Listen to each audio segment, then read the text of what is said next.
She told me I was dull. I stared into my beer, feeling more than a little disheartened. I know the saying is, crying in my beer, but that wasn't what I was doing. I didn't see any point in crying. Sure, I was upset, but it wasn't like I had anything to truly grieve over. A man doesn't need to mourn a woman leaving him. After all, why cry when you can simply move on? Every day, I hear women lamenting about the lack of decent men. It's ironic how often I hear that all the good ones are either taken or gay. Meanwhile, my buddies are bemoaning the absence of women who keep their promises. A lot of guys have been burned badly by divorces. There's definitely something off about that. I guess people just don't realize how good they really have it. Spending years with someone and learning all their likes and quirks is something special. No, I didn't mourn her wanting something or someone else. What bothered me was her calling me boring. It felt like she labeled me boring just to justify leaving me.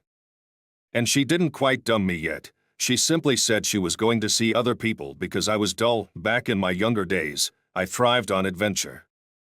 I used to kayak around the islands off the coast and tackle whitewater streams in the mountains.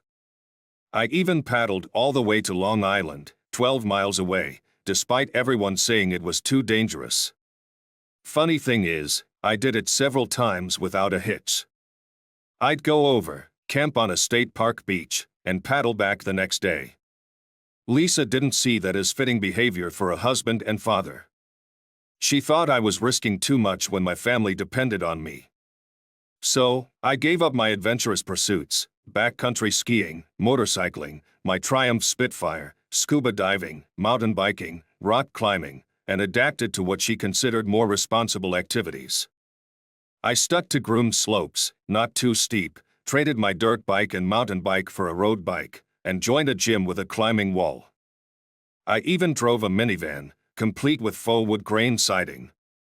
I know, it's not exactly thrilling, but I loved her, so I went along with it. Once she had me conforming in my leisure time, she turned her attention to my job. She didn't like my traveling. Most of my trips were short, just a day or two to seal deals.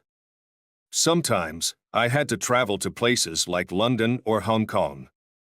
I was good at my job, bringing in lucrative deals and acquisitions for the company.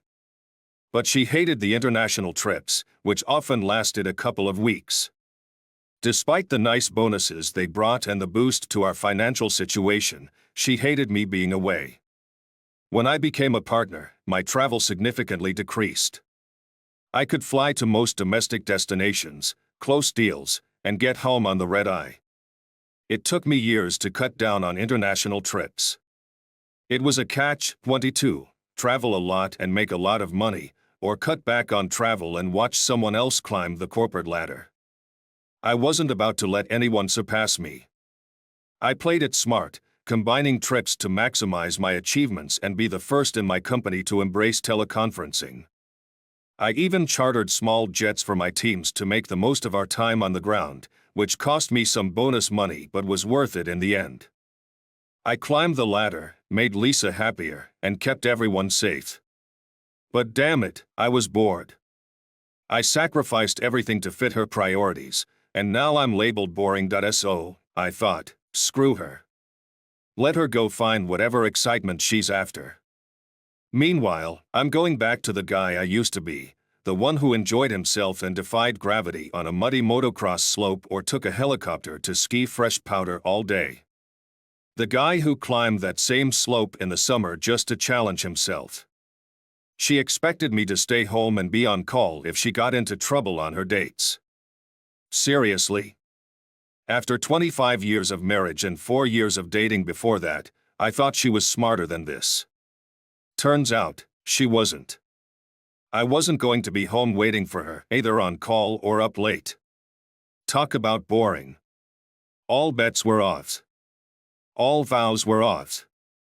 Love, honor, cherish, and obey. She rejected the last one, and now I see why.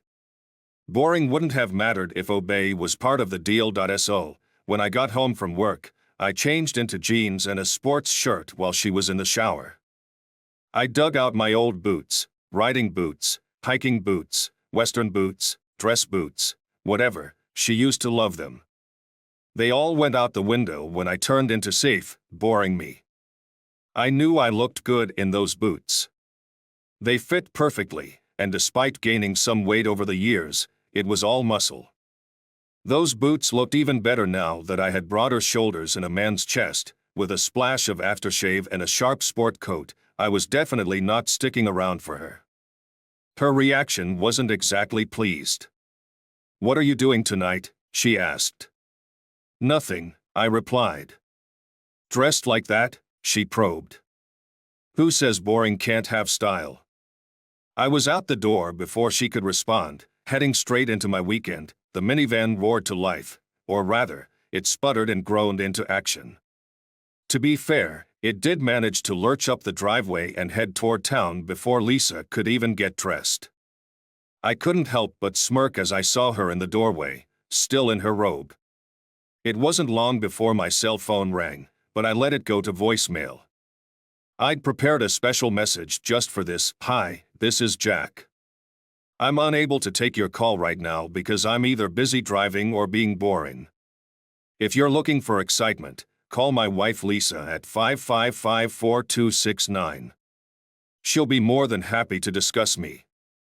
Otherwise, leave a message, and I'll get back to you when I can. Maybe Monday."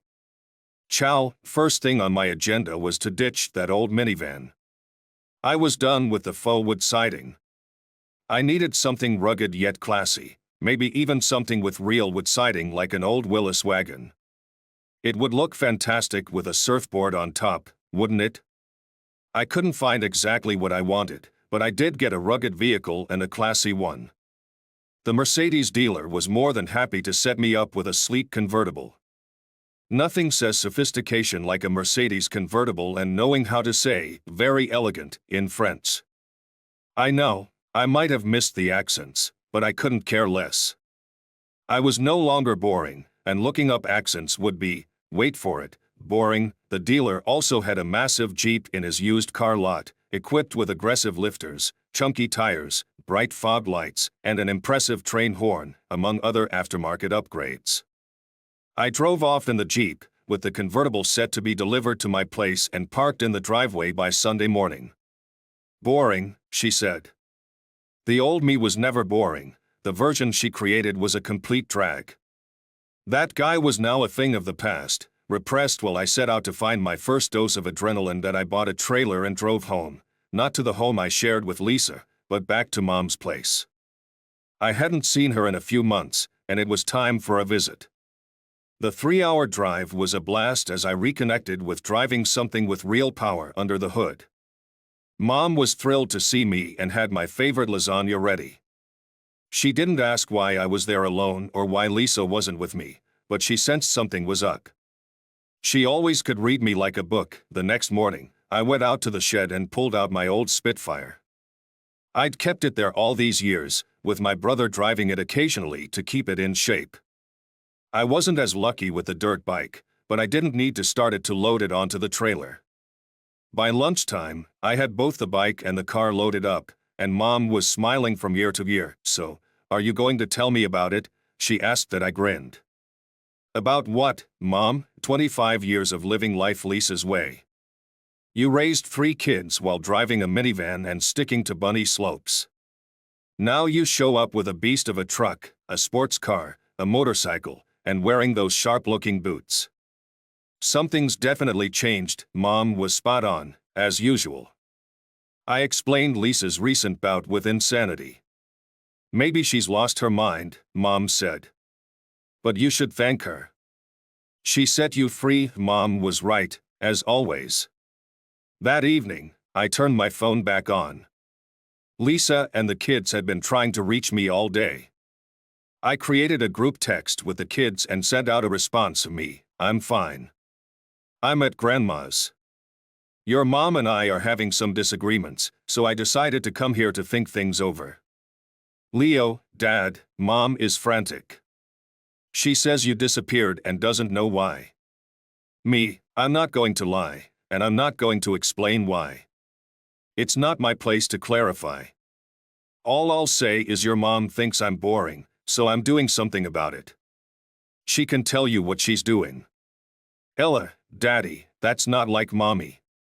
She's always been cautious and would never do anything to jeopardize you or our family. You should come home and fix things. Me, thanks for your concern, but before you judge me, get the full story from your mom. Ethan, Dad, we're not blaming anyone. We just want you both to be happy. Me, thanks, son. Let me know when you've spoken to your mom. I spent the night with Mom, laughing over a cheesy old movie, and was about to head to bed when a text alert dinged. Sophie, I'm sorry, Daddy. I can't believe Mommy went out with another man. Me, I know, sweetie. Sophie, what are you going to do? Me, I'm going to live my life, like I always have. I'm just not going to follow your mom's rules anymore. If they really mattered, she would have stuck to the marriage vows we both agreed to. Not happening, kids. She set me free. I'm living on my own terms now. Ethan, hi, Dad. I get it. Kiss Grandma for me, and when I come home next weekend, I want to ride in the Spitfire. Me, LOL. Sure thing, you guys read me as well as Grandma. Leo, you bet. And we expect a ski vacation for spring break, somewhere with a helicopter instead of a T-bar. What can I say? My kids knew about the things I used to do and the activities I really enjoyed. They'd seen photos of me skiing and covered in mud from motocross. You bet, I told them. I'm thinking Banff. Get in shape because backcountry trails are a lot of fun, but they're also a lot of work, boring, she'd said. On Sunday morning, Mom and I went to our favorite bagel shop. I stayed to help her with some chores around the house. My phone dinged with a text at lunchtime, and I had to laugh at Lisa's furious messages. The delivery team had dropped off my Mercedes but locked the keys inside. Since I had the spares, all Lisa could do was look at the car, which blocked her car in the garage. I thought I'd need to give the delivery crew a little extra tip for that. When I got home, Lisa's car was there. I backed the Jeep down the driveway, parked it, and then hopped into my new Mercedes and drove off, chuckling as Lisa ran out trying to flag me down. Now she could gaze at my new Jeep, loaded with her dual nemesis, my Spitfire and my Kawasaki. At least her side of the garage was now clear, so she could get out. Maybe she'd leave, right? But that would be too easy. Boring, she said that I didn't go back home. Instead, I hit the mall for a few days' worth of new clothes and then checked into the Hyatt near my office, taking the penthouse suite. I hadn't accumulated all those bonuses over the years for nothing. I slept like a baby. The next day, I went to work as usual and informed my team that I'd be on the next trip, a business junket to Hong Kong to negotiate a deal involving 160 acres of prime industrial property. Negotiations had stalled, and it seemed like a perfect time for me to flex some muscle. My team was excited. They'd lined up 3 other potential acquisitions to look at while we were there. Why wait? I asked them when they presented their preliminary studies. We'll go see the sites, but be ready to make a purchase. Alert our legal team over there that we're coming in hot and they need to be prepared for some serious paperwork. Pack for at least a month. If you can't handle that, make arrangements to tag team with Sam's group. Feel free to fly your families over to see you at least once while you're gone. I don't want any divorces over this push. In fact, I'll cover the hotel, airfare, and expenses for your families to join you the entire time if you'd like. I'll even cover some sightseeing. I want you all happy, hungry, and effective. Expect to be away for at least a month, possibly more. I plan to visit Harper and check out that hotel group in Buenos Aires before we head back. I'm sending Sam to Seoul and Mumbai while we're in Hong Kong. We have a unique opportunity to make a significant profit here. Nice to see you back, boss, grinned Ryan Bennett, my protege and top negotiator. I grinned back and pulled Megan aside. Megan, a word, please. I guided her into my office and instructed my secretary to hold my calls, especially from Lisa. She nodded and I shut the door behind us. Here's your big chance, Megan. We're going to work fast and with no margin for error. Most of what we buy will be resold right after we get back home, so each transaction has to go smoothly and on time. Some acquisitions will be less than ideal, but we'll use them to attract sellers with what we want, trading some to get others. We'll also be opening new markets for some of our product lines. These deals won't yield immediate benefits but will result in long-term profits that will get the attention of the other partners. This is your moment, so I need you available 24/7 to support any arguments or claims I make. 24/7? She asked. Does that mean? I smiled. Lisa. Dating other guys. Does this mean I get to sleep my way to a partnership? No, I replied. One woman betraying me at a time is more than enough. You'll have to earn your promotion like anyone else. But you will be right by my side, ready for anything business-related. Pick me up in a limo on Friday morning. Dress as attractively as you can. Even if I'm not with you, I want my wife to be worried that I'm with you. When you arrive, come to my door to get me. When you order the limo, ask for Jan to drive and tell her to wear the uniform with the short shorts. I want my wife green with envy when I leave. My team was motivated. Lisa was frantic trying to locate me. My kids were angry with Lisa. Megan was eager, not for me, but for the promotion. Maybe Megan was interested in me, but I had drawn the line there. I headed to the airport to rent a plane, considering maybe I'd even jump out of one. Not that I was planning to hurt myself, I just needed to rediscover the thrill seeker I once was. I rented cameras for both me and my jump partner to document the stunt and posted the footage on Facebook.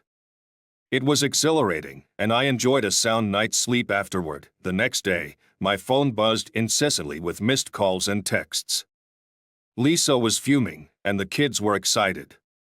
I had clearly made my point. The real me was back.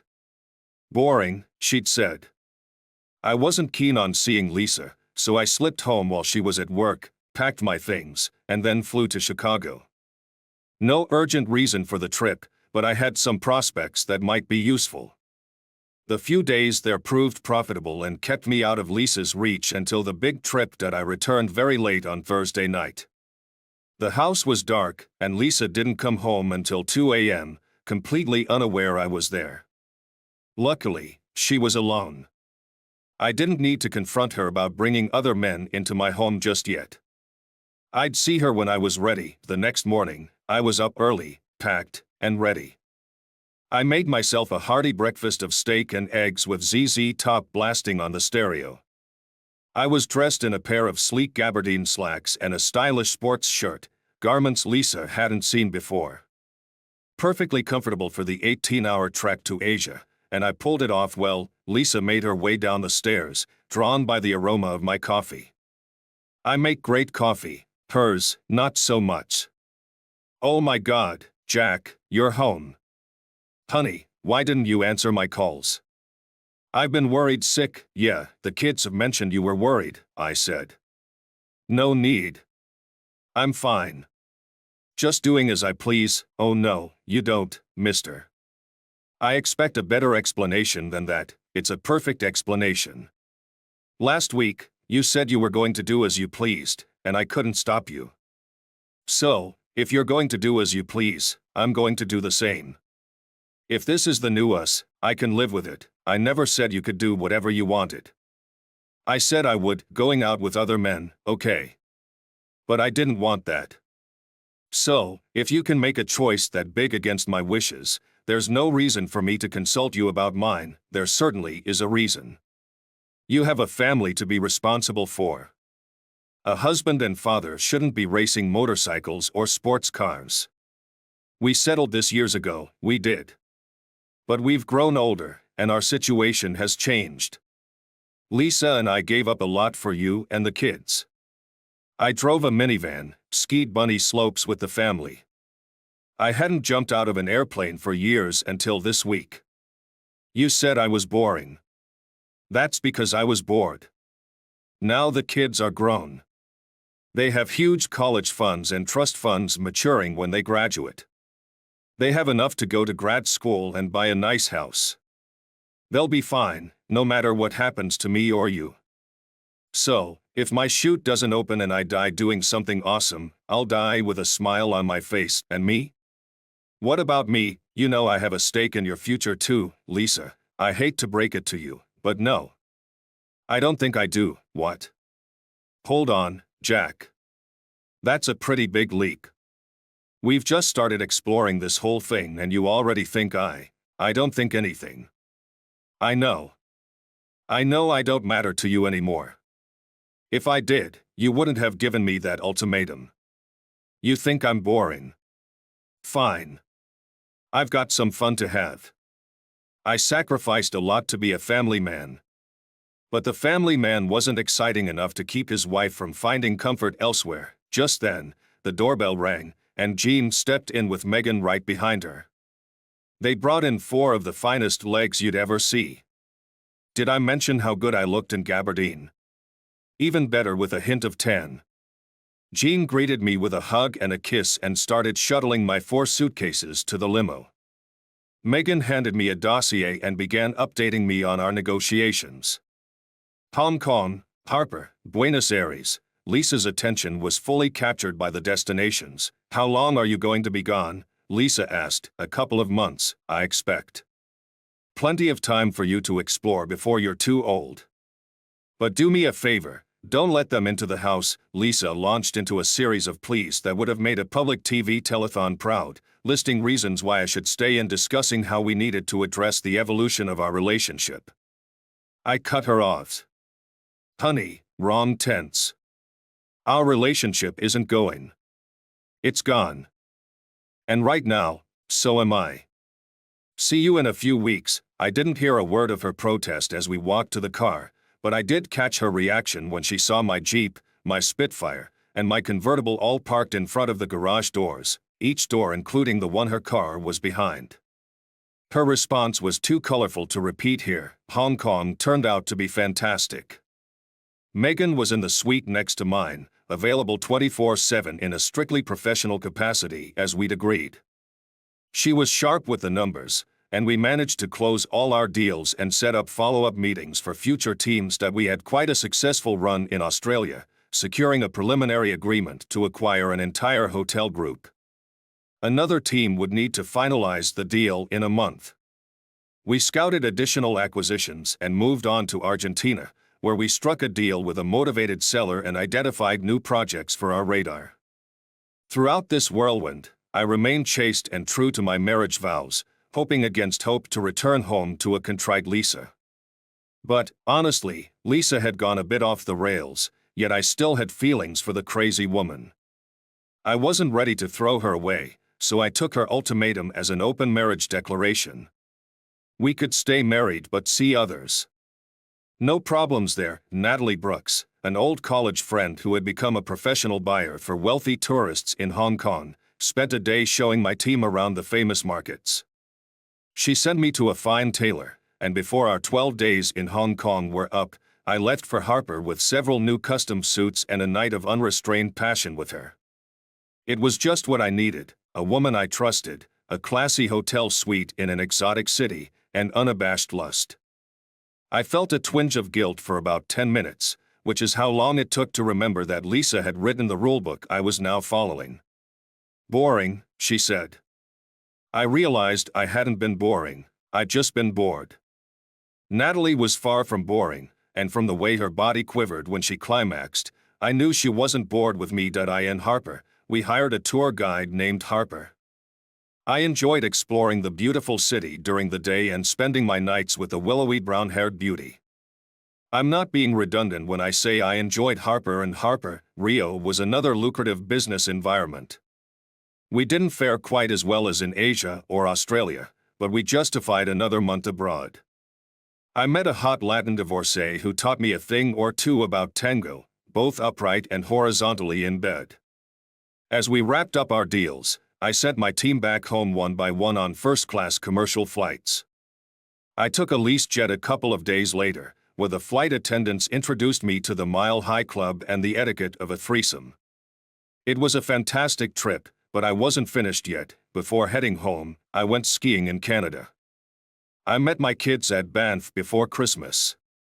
They'd finished their finals a week earlier than their mother expected them home, so we had awesome skiing with steep drops on powdery slopes accessible only by helicopter. I spent my nights partying with my kids and had a fling with a voluptuous blonde housewife I met at the bar. Her story of being traded in for a younger model by her husband and not knowing which way to turn made me hire her as my new personal assistant. I offered her a generous housing allowance and to cover her moving expenses, but only after our third night together. Each night she had screamed her climax in different languages, and when she went Russian on me with her sixth language in 3 nights, I decided her translation skills would be a valuable asset to our international interests. Of course, hiring her meant no more sleeping together. My business ethics hadn't been abandoned even though Lisa had trashed our marriage ethics. Besides, the weekend in Banff was almost over. We flew home a couple of days before Christmas. The kids went to see their mom, and I checked into a hotel near work. I didn't want to juggle Lisa and jet lag simultaneously. I did manage to buy a condo as a Christmas gift for myself and spent Christmas with my wife and kids. My cars were still parked in front of the garage. A little Cooper convertible was now parked in front of my Spitfire. I was sure Lisa would be livid, but she wasn't. She greeted me as if nothing had happened. Maybe I wasn't boring to her anymore. I enjoyed Christmas, relished her feast, helped with the dishes, and took the obligatory garbage out to the garage. I parked the Mercedes and the Spitfire inside and left in my Jeep. The phone rang, and I hoped we might enjoy a Christmas truce. We did. Lisa suggested I stay a couple of days for the kids' sake, so I did, sleeping in the guest room. The day after Christmas, I took the cars one by one to be washed. Leaving them out for 4 months hadn't been great for them, even if it had been a daily reminder to Lisa that things had changed. I parked the Spitfire in the garage, planning to keep the Jeep and the Mercedes at the condo. The second day after Christmas, Lisa resumed hostilities. Her boyfriend came over for lunch, and she smiled smugly. I went upstairs, grabbed my bag, and returned to full-scale war. The kids were furious with Lisa, and she wasn't prepared for their wrath. I suppose she expected things to go differently. It might have, except it was Christmas that I said goodbye to the kids, who instead said goodbye to Lisa. We packed their bags into the Jeep and headed downtown. There was plenty to do for New Year's, and we planned to have some fun. We visited museums by day and clubs by night. Both kids had friends nearby, so we had opportunities to hang out together or split up. I also managed some solo time, which I didn't spend alone. By the time I returned to work, I'd had my fill of music, museums, fine dining, and fine spirits. I settled into a routine that felt anything but routine. My successful push into the Southern Hemisphere that fall had elevated my status within the company and attracted the attention of our competitors. I was actively courted by other firms impressed by our sudden show of strength. I made it clear to my team that if I left, they were coming with me. Naturally, news of what was brewing reached the senior partners that I was summoned to Mr. Thompson's office. Lisa's grandfather had founded the company, and her father had expanded it into a diversified conglomerate. I had been hired when I married Lisa and started as a low-level analyst, a role that fit perfectly with my background. I even signed a prenup to forfeit any claim to Lisa's inheritance, which was still primarily owned by her father. I got along with Mr. Thompson fine but wasn't exceptionally close with him. He preferred to keep a personal distance from his employees, even his son-in-law. I initially found this strange but later saw its benefits in avoiding favoritism and adopted a similar stance. Hence, I kept my professional relationships strictly business. So, I wasn't surprised when Thompson cut right to the chase. Business is business. It seems a lot has changed for you in the last few months. You've done quite well at work, but it looks like you've lost a few battles with my daughter. Do I need to be concerned? I leaned back in the small chair in front of his desk, well aware of the psychological ploy. A short chair for the guest and a tall one for the boss, designed to dominate. I figured they'd never seen those movies where the downtrodden swordsman thrusts upwards into the exposed underbelly of the dominant warrior. Yes, sir, you do. After 25 years with this firm, I'm still a lowly junior partner. I've brought in more business in the last 5 years than any other manager, and my agent blitz this past year was unprecedented. My earned bonus was higher than any other employee, including your divisional presidents. Yet, here I am, still a junior partner. So I'm considering taking the standard severance and moving on. Jack, I can't promote you like anyone else. You're my son-in-law. How would that look? I understand. Business is business. But that applies to me too. Business is business for me means taking an offer that reflects my abilities. I can be a full partner tomorrow at Woodford Unlimited or Mark Manufacturing. I would expect some loyalty from my son-in-law. Loyalty, huh? Slick. Business is business when you're keeping me down. But when it benefits you, suddenly loyalty is important. While we're on the topic, I'd like to discuss what you did to teach that lesson to your daughter. Because, frankly, you failed, Jack. I'm sorry. That's another thing. Why are you Mr. Thompson while I'm just Jack? Business is business. I deserve the same respect you expect. Very well, Mr. Ryan it is. Dr. Ryan. Remember, I defended my thesis for my PhD in economics last May. Very well, Dr. Ryan it is. I'm aware of my daughter's actions and am not pleased. We have had a conversation, to put it mildly, and, at the moment, she's not speaking to me. My philosophy?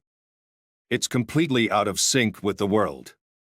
Your business is business mantra is just an easy way to deal with a workforce that sees you as a cold-hearted boss with the personality of a dead fish. Tell me, is it wise to keep your top producer down just because he's your son-in-law? I see no reason not to take my skills elsewhere. Long story short, the arrogant son of a witch told me to go ahead and do my worst. I did. By the end of the day, everyone on my team, as well as Sam and his team, had tendered their resignations. You've never seen someone backpedal so fast in your life that I landed a senior partnership, with a fat raise to boot.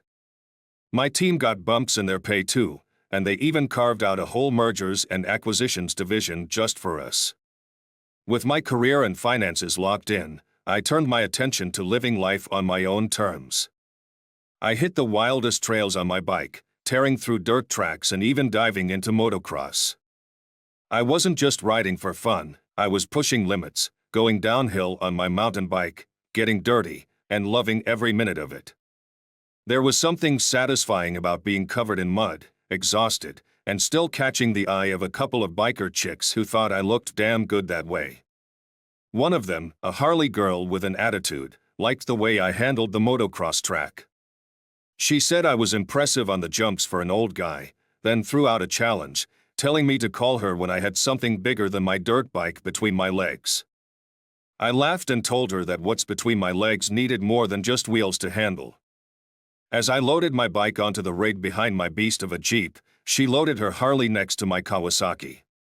We spent the night arguing about whether agility or raw power was more important in our bikes, and yeah, that wasn't the only thing we compared between sweaty, sticky, moaning sessions that I skied more than just the usual spots.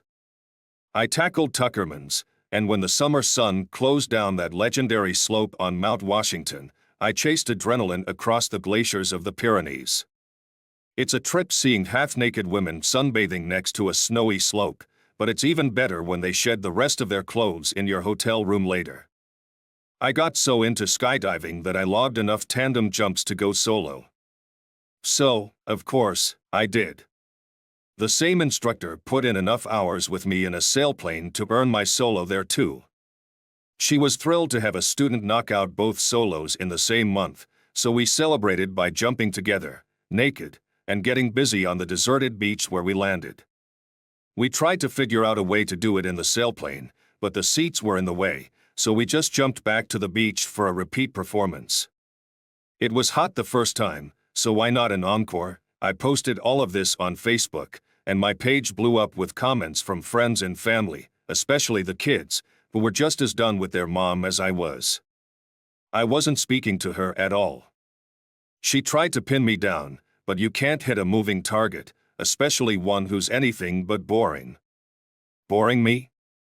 Yeah, right. After every post, my phone would ring. I didn't block her number, I just let it go to voicemail. She even tried to ambush me at work, using her father to lure me into a meeting. But I wasn't having it. I told him that if he tried that again, I'd take my business to Woodford's. That shut him up quick. He had to physically hold her back just to let me leave without her jumping on me. Some people never grow up, then the guilt campaign started. Aunts, uncles, cousins, brothers, sisters, even the damn grocery boy, they all lined up to tell me I should give her another chance. Everyone makes mistakes, they'd say.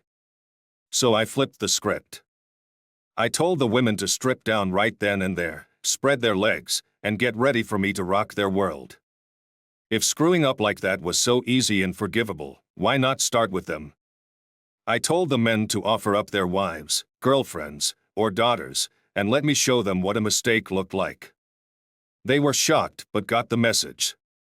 Some of them probably won't talk to me again, but I'm not losing sleep over it. That I was sick of the cheap advice and the pity parties, so I packed up and hit the road again, taking my team along for another adventure. They were thrilled. Our first run through Asia and Argentina was a blast, and this time, we hit Brazil and Argentina again before circling back to Hong Kong. We killed it so hard that we opened an office in Asia, making enough money that even Lisa's father had nothing to complain about. Guess who got named Vice President of Operations for the Southern Hemisphere? That's right, me. I set Sam up in Argentina and Megan in Australia, and our division took off. I never went back home. Lisa wanted to chase after me, but the kids talked some sense into her. I didn't want her around, and somehow, she got the message. I sent the Spitfire back to my mom's, along with the bike. I gave my son the Jeep and my daughter the Mercedes. I handed Lisa a divorce and gave Natalie an engagement ring. I had no intention of spending the best years of my life alone. I wanted a woman who knew how to live on the edge, and Natalie was perfect. Besides, she loves skydiving as much as I do. So, I got it all: the adrenaline, a happy home, a fresh start, my self-respect, and a ton of cash, because there's plenty to be made in my new part of the world. If Lisa had just come to me and said, "I'm bored, let's find something new and exciting," I would have been all in. I was bored too. We could have skied together. I would have loved teaching her and having her along. We could have traveled, rafted rivers, or ziplined through Cambodia. I would have done anything for her until she betrayed me. That was something I couldn't forgive. I hear she's miserable with the dating scene, finding the available guys lacking. She's jealous that her dad adores me for taking the company to new heights while she's stuck in regret. Natalie makes sure she stays in her place every time she suits up for another adrenaline rush with me. But the real thrill is coming home to her every night. There isn't anything she won't do in bed, and there isn't anything she hasn't enjoyed doing with me. I know because once we try something, she wants more. That never happened with Lisa, not even when we were young and things were good. We haven't spoken since the day her dad had to hold her back to let me leave without a fight. I'm sure she'd like to talk, but she knows how little I care to engage with her. One day, I'm sure I'll have to see her again, maybe when one of the kids gets married or when there's a grandchild I'll want to meet. Lisa will be there, and I'll finally have to face her. But I'm not worried. When that day comes, Natalie will be right there with me. No, she won't need to protect me, she'll just make sure I'm not too boring.